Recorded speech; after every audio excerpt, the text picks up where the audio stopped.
Oh ya, pemilu sudah difatwakan oleh banyak ulama ya.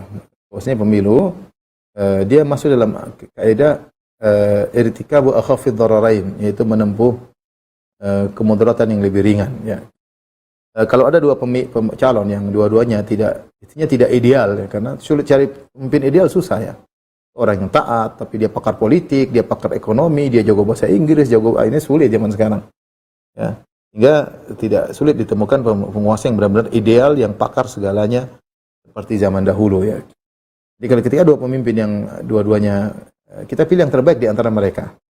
Terbaik di antara mereka untuk mengurangi kemudaratan, karena pasti ada kekurangan dia menimbulkan kemudaratan, tapi kita pilih yang paling ringan. Ini kaidah dalam usul fikih, banyak dibahas, menempuh kemudaratan yang lebih ringan dengan memilih pemimpin yang terbaik di antara yang ada. Bahkan seperti saudara-saudara kita di Amerika misalnya, saya hadir sendiri waktu sebagian ulama ditanya di Masjid Nabawi, maka dia menjawab, pilih yang lebih condong kepada kaum muslimin, yang membela kaum muslimin, pilih ya. Dan karena itu menempuh kemudaratan yang lebih ringan. Kalau kita tidak tahu mana yang baik, bingung, kita nggak tahu si A, si B yang baik, nggak usah milih. Kalau nggak tahu ya. Kalau tahu, berdasarkan informasi yang sampai kepada kita bisa tahu, maka kita pilih. Kalau kita nggak tahu, la yukallifullahu nafsan illa wus'aha, Allah tidak mengeluarkan kemampuan kita. Fattaqullaha masata'tum, bertakwa semampunya. Kita nggak tahu mana yang baik, mana yang lebih baik, kita nggak tahu, ya sudah, nggak usah milih ya. Tapi mengatakan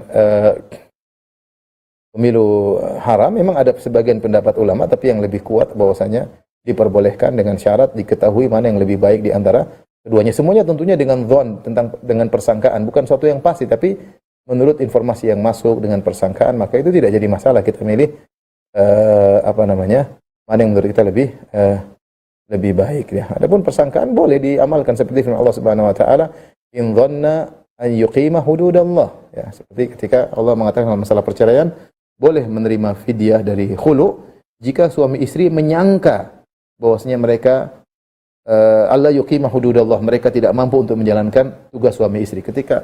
Ketika mereka menyangka tidak bakalan mampu menjalankan tugas suami istri, maka mereka bisa melakukan proses khulu. Di situ Allah mengatakan in dhanna, mereka menyangka. Sama seperti masalah pemilu, kita menggunakan persangkaan yang kuat.